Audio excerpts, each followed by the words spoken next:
Most people don't buy TVs. They buy logos. Walk into any store and you'll see it immediately. Someone says, "I only buy Samsung. I'll never buy LG. Sony is too expensive. TCL is budget. Hisense is risky. It's tribal. Brand loyalty in TVs is emotional." But here's the uncomfortable truth in 2026. No TV brand is universally good. No TV brand is universally bad. Some are consistent. Some are chaotic. Some are brilliant at the top tier and terrible at the bottom. Some are incredible value with trade-offs. So today we're ranking the top 10 TV brands worst to best, not based on hype, not based on marketing, but based on real consumer sentiment, performance, consistency, longevity patterns, and what actually happens after you bring the TV home. And before anyone panics, worst does not mean garbage. Best does not mean perfect. It means where your risk is lowest. Let's start from the bottom. Hasson Zero, Insignia, store brands. These are retailer house brands. Best Buy's Insignia, Amazon's Fire TV branded sets, Walmart's ONN. Here's the reality.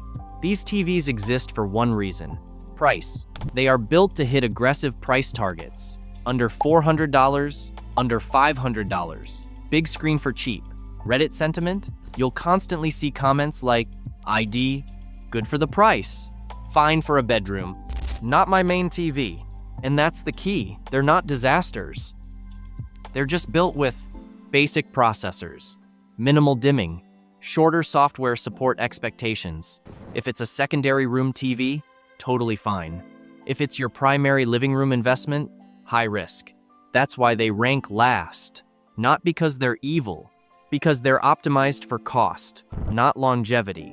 #9 Budget LG, entry LED lines. This one surprises people. LG OLED, incredible. LG entry-level LED, very average. If you browse R, 4K TV, you'll see this pattern constantly. Should I buy this LG LED? And most enthusiasts reply, if it's not OLED, skip it. LG's strength is OLED technology. Their budget LED lines often lack strong local dimming, use weaker processors, don't compete well against TCL, Hisense at the same price. They're not terrible, they're just rarely the best value in their bracket. LG shines higher up. Down low, there are better options. Vizio. This one hurts because Vizio used to dominate value, but in the last few years, Reddit threads are full of firmware bugs, app issues, random reboots, slow UI, picture quality for the price, often good, software stability, inconsistent. And when a TV's operating system becomes the complaint, that's not minor, because you use the OS every day. Vizio isn't dead, but reliability confidence isn't what it was in 2018. #7 Toshiba, rebranded imports. Toshiba TVs in the US are now largely licensed branding, manufactured by other companies, often Fire TV focused. The performance is fine, but consistency and support are inconsistent. Reddit sentiment? Cheap and decent. Don't expect miracles. Replace in a few years. These brands are temporary TVs, not long-term investments. #6 Hisense. Now we're entering controversial territory. Hisense has made massive improvements. Brightness? Insane for the money. Mini LED performance? Often aggressive and impressive. But here's the split. Mid-tier and high-tier Hisense can be excellent. Entry-tier Hisense can feel chaotic. Reddit sentiment shows two camps. I love my U8. My unit had panel issues. That's panel variance territory. When you get a good one, fantastic. When you don't, frustrating. Risk level is moderate. Value potential is high. #5 TCL. TCL is one of the most interesting brands in 2026. They've climbed aggressively. Strong mini LED performance, competitive brightness, gaming features. But here's the nuance. Their mid and upper tier models compete hard. Their entry-level models, still budget tier. Reddit sentiment is generally positive, but you'll still see panel lottery, uniformity variance. TCL is high value with moderate risk. For many buyers, that's a trade worth making. #4 Samsung. This one surprises people. Samsung sells more TVs globally than almost anyone. Their marketing is elite. Brightness? Excellent. Build quality? Strong. But here's where enthusiasts criticize them. No Dolby Vision support. Aggressive pricing at launch. Occasional processing quirks. On Reddit you'll see, great hardware, questionable pricing. Why no Dolby Vision? Samsung makes strong TVs, but they also price aggressively for brand positioning. Risk is low. Value depends heavily on timing. Buy at launch? Expensive. Buy on sale? Strong. #3. Sony. Sony has one reputation. Processing. Their upscaling. Their motion handling. Their color accuracy. Enthusiasts consistently praise Sony's processing engine. Reddit threads constantly say, if you watch sports, buy Sony. But they're expensive. You pay for that consistency. Risk? Very low. But value depends on budget tolerance. Sony rarely wins price per inch battles. They win refinement battles. #2 LG OLED lines. LG OLED remains a gold standard. Black levels? Elite. Gaming support? Strong. Panel maturity? Improved dramatically since 2018. Burn-in risk? Still discussed, but much lower than it used to be. Reddit sentiment in 2026 is far calmer about OLED longevity than it was 5 years ago. LG OLED is premium performance with predictable behavior. Risk is low if used properly. Price is the only barrier. HAZON, the real winner. Context. Here's the truth. There is no universal best TV brand in 2026. Not Samsung, not LG, not Sony, not TCL, not Hisense. The real winner this year, and honestly every year, is much simpler. The brand that fits your specific use case and budget tier. That's it. And here's what brands don't want you to fully internalize. Their entry-level TVs and their flagship TVs are not the same company in spirit. A $500 Samsung and a $3,000 Samsung may share a logo, but they do not share the same panel technology, processing chip, build philosophy, quality control standards, or performance goals. They are different universes. A budget LG LED and an LG OLED share almost nothing except branding and a remote design language. One is competing on price per inch in a crowded big box environment.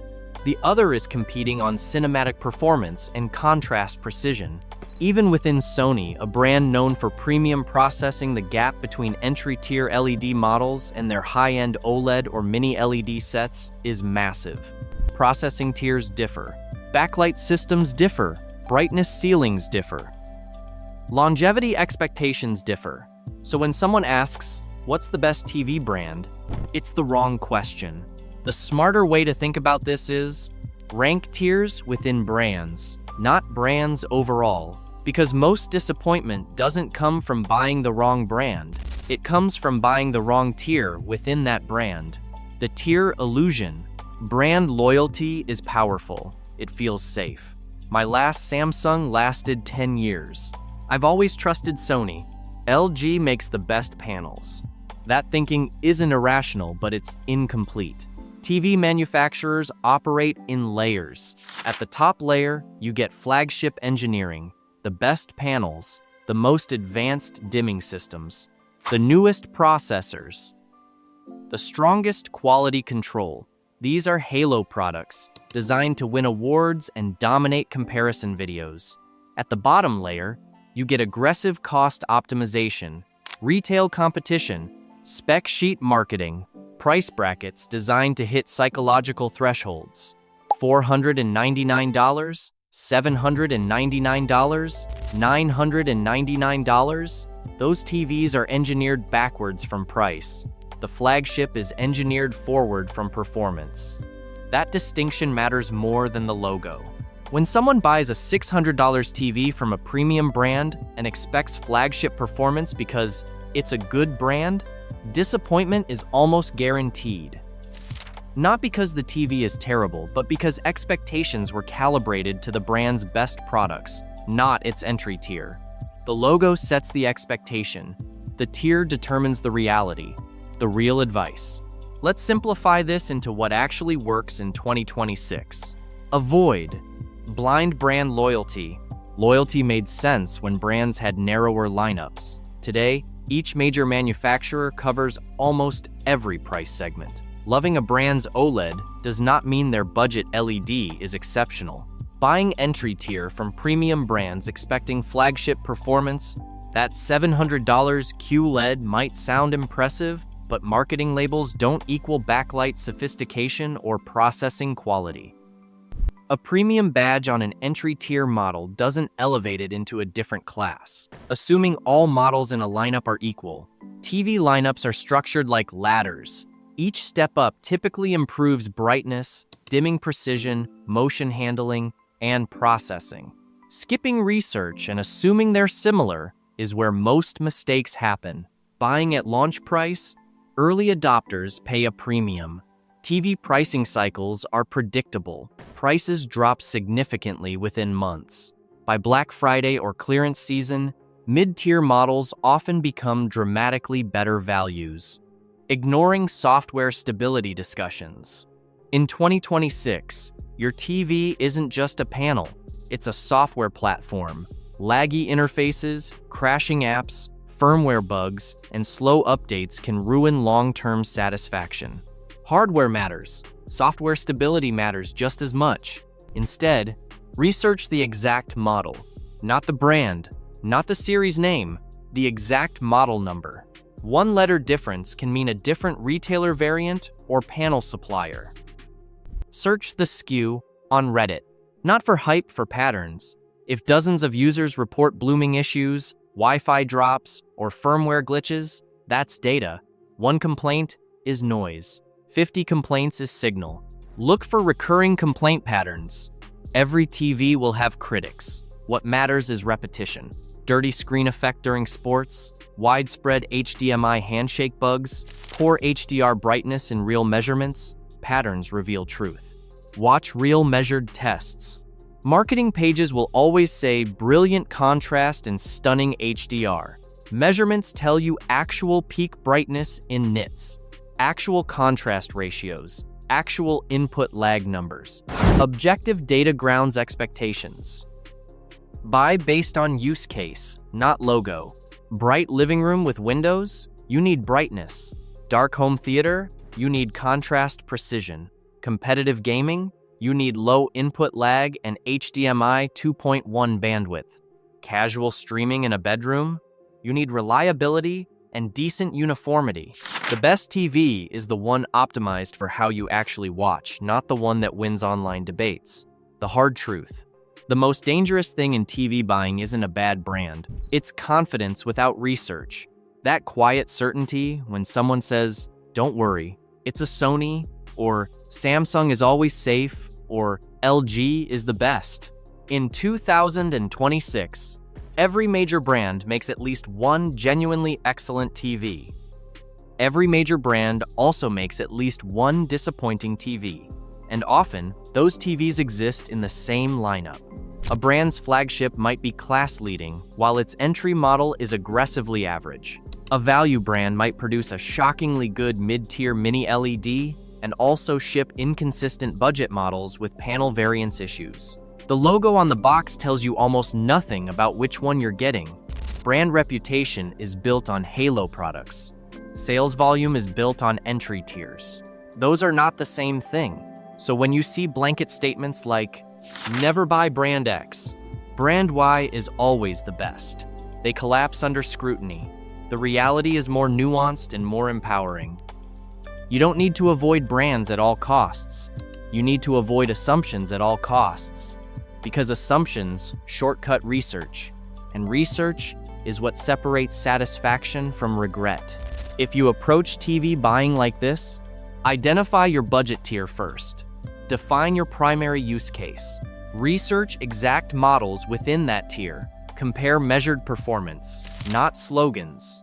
Wait for intelligent pricing windows. you will almost always end up with a great experience, regardless of brand. And that's the real ranking system, not Samsung versus LG, not Sony versus TCL, not premium versus budget. It's awareness versus autopilot. The real winner in 2026 isn't a logo, it's the buyer who understands tiers.